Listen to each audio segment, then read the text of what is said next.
మీ కుటుంబ శాంతి, ఆరోగ్యం, ఆర్థిక అభివృద్ధి కోసం రుద్రాక్ష మహాపూజలో తప్పక పాల్గొనండి. ఇప్పుడే నమోదు చేసుకోండి. నమస్తే రమగారు. నమస్తే జయ. రమగారు, ఒక మంచి కథ చెప్తారా? పూర్వం కేరళ రాష్ట్రంలో ఒక రాజుగారు ఉండేవారు. ఈ రాజుగారికి చింత చెట్లు నాటించాలని ఒక ఐడియా వచ్చింది. చింత వల్ల చాలా ధనార్జన జరుగుతుంది. చింత చెట్ల వల్ల ఆయన ఆలోచించి తన మంత్రిని అందుకు నియోగించేట. మొత్తం దారంతా చింత చెట్లు నాటించండి, చింత తోపులు, చింత తోటలు, చింత అడవులు, చింత డాష్ డాష్ అవన్నీ కావాలన్నాడు. కేరళ రాష్ట్రంలోట నంబియార్ అని ఒక గొప్ప వైద్యుడు ఉండేవాట. మూలికా వైద్యంలో అద్వితీయుడు. ఆయన చాలా గొప్ప వైద్యుడు. అదే సమయంలో ఢిల్లీ పాదుషా గారి దగ్గర ఒక అరబ్బీ హకీం ఉండేవాడు. ఆయనేమో ప్రకృతి వైద్యంలో నిపుణుడు, చాలా గొప్పవాడు. వీళ్ళిద్దరూ ఇంచుమించుగా సమానంగా చెప్పుకునేవారు దేశమంతా. అయితే ఎప్పుడైతే ఈ చింత చెట్లు ప్రొక్యూరింగ్ జరుగుతోందని తెలిసిందో, ఈ నంబియార్ గారు మన కేరళ రాజుగారు జామరిన్ అని రాస్తారు. జామరిన్ అంటే ఏమిటో మరి, చిన్న రాజు. అక్కడికి వెళ్ళాడు. వెళ్ళి, అయ్యా ఏమిటండి మీరు చింత చెట్లు నాటిస్తున్నారట, చింత అంత మంచిది కాదండి, వేప చెట్లు వేయించండి మీరు ఊళ్ళ వెంబట అంటే, ఏనన్నట్టు ఎందుకు మంచిది కాదండి, చింతపండు చాలా ఖరీదు, చింతపండు రోజువారీ అవసరం, చింత చిగురు చింత పువ్వు రెండు రుచికరంగా ఉంటాయి, వంటకి ఉపయోగపడతాయి, చింత పుల్లలతో పళ్ళు తోముకోవచ్చు. తర్వాత చింత నిప్పులు చాలా బాగుంటాయి వంటకి, ఖరీదు. చింత బొగ్గులు, చింత చెట్టు కాల్చి బొగ్గులు చేస్తే మామూలుగా బొగ్గులు కొనుక్కుంటాం కదా, చింత చెట్టు బొగ్గులు కణలాడతాయి, దానికి అంత కాలే గుణం, చాలా ఖరీదు అవి.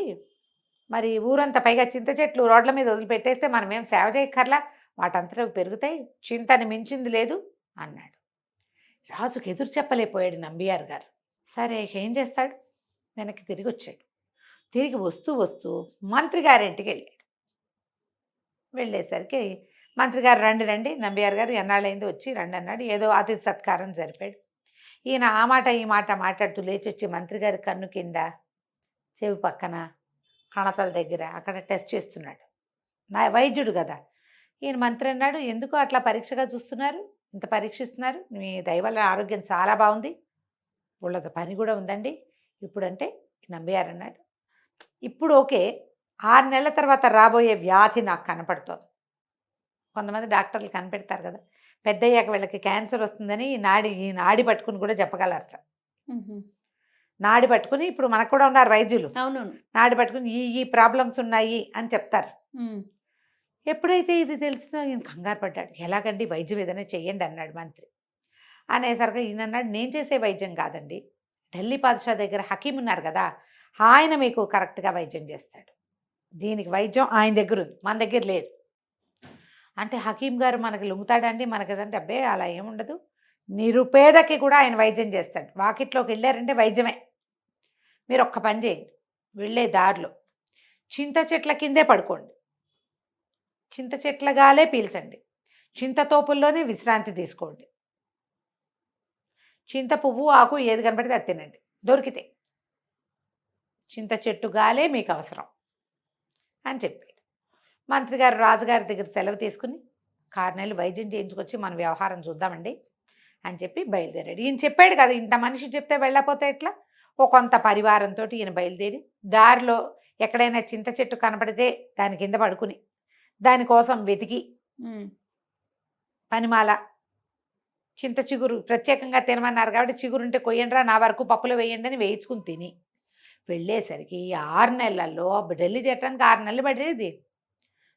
జబ్బు చేసినట్టు అయిపోయి నవనాడులు కుంగిపోయినాయి ఆయనకి, అన్నీ నొప్పులు, ఉషోం అనుకుంటూ ఉండేవాడు. క్రమంగా వెళ్ళే కొద్దికి దిగనాసి వెళ్ళిపోయింది వైద్యం, ఆరోగ్యం. ఈయన అనుకున్నాడు, మన వైద్యుడు నంబియార్ ఎంత గొప్పవాడు, ఇప్పుడు రాబోయేదాన్ని 6 నెలల నాడే చెప్పాడు అనుకొని హకీం గారి దగ్గరికి వెళ్ళాడు. హకీంకి వెంటనే దర్శనం ఇచ్చాడు. ఈయనకి వెంటనే దొరికాడు ఆయన హకీం గారు. లోపల తీసుకుపోయి ఏమిటి అని అన్నీ కనుక్కున్నాక, ఎవరు చెప్పారు ఏం చెప్పారు, నా పేరంటే నంబియార్ గారు చెప్పారండి, మరి చింత చెట్ల కిందే ఆగమన్నారు, చింతదే చేయమన్నారు, చింతదే తినమన్నారు, ఇక్కడికి వచ్చాక మీతో వైద్యం అన్నారు అనగానే ఆయన బాగా ఆలోచించి ఇక్కడ ఏదో మతలబు ఉందని ఈయనతో మాట్లాడాక, మా రాజ్యంలో కూడా మేము చింత చెట్లే పెట్టించదలుచుకున్నామండి, మా రాజుగారు చింత చెట్లే పెట్టమన్నాడు అని విన్నాక ఆయనకు అర్థమైంది మతలబు. ఓహో ఏదో ట్రిక్కే చేశాడు ఈయన అనుకుని మీరు ఒక పని చేయండి. ఏదో చిన్న పొట్లాలు కట్టించాడు. వెళ్ళేటప్పుడు వేప కింద పడుకోండి, వేప పుల్లతోటే పళ్ళు తోముకోండి, వేప తోపులు ఉన్న చోటే విశ్రమించండి.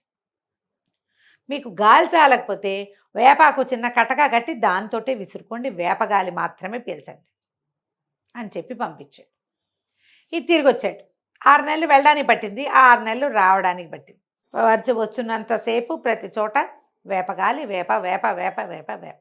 కుదిరితే 2 వేపళ్ళు నోట్లో వేసుకోండి దొరికితే, అప్పుడప్పుడు అని చెప్పేసరికి అలా వచ్చేసరికి ఈయనకి ఎంత బలం వచ్చిందో, ఎంత కళ వచ్చిందో చాలా ఆశ్చర్యపోయారు అందరూ కూడా. వెళ్ళినాడు ఉన్నట్టు లేడు ఆయన, వచ్చేటప్పుడు ఇంకా బాగున్నాడు. వైద్యం పనిచేసింది. అప్పుడు ఆయన రాజుగారి దగ్గరికి వెళ్ళాడు. చెట్లు నాటడం దాని గురించి మాట్లాడడానికి నంబియార్ గారు కూడా వచ్చాడు. అయితే ఈయన వెళ్ళేటప్పుడు చెప్పాడు, వెళ్ళేటప్పుడు చింత చెట్ల కింద పడుకున్నాను, జబ్బు చేసింది.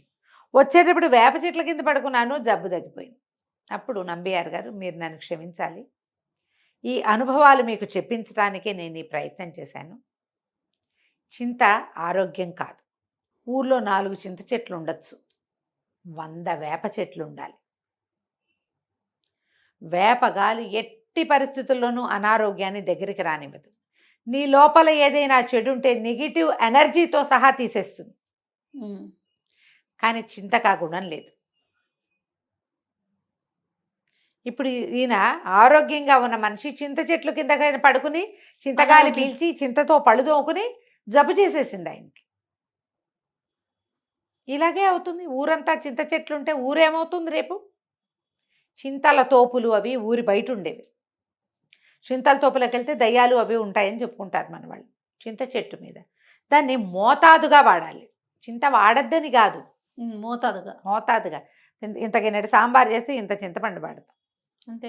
రోజు సాంబార్ తినం, రోజు వేపూత తినచ్చు, ఆ లెక్క ఉంది అని చెప్పంగానే ఆయన ఆ జామరిన్ గారు తన ఐడియా మార్చుకుని చింత చెట్లు చింత మానేసి అన్నీ వేప చెట్లు పెట్టించి దారి వెంబడంతా వేపకు కూడా పోషణక్కర్లా. అవును, వేప చెట్లు పెట్టించి వేప తోటలు వేయించి అనారోగ్యంగా ఉన్న వాళ్ళకి వైద్యం చేయటానికి వేప తోపుల్లో వైద్యం కూడా అవకాశాన్ని కల్పించాడు.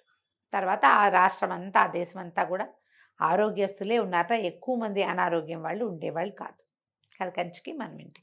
నమస్తే. నమస్తే.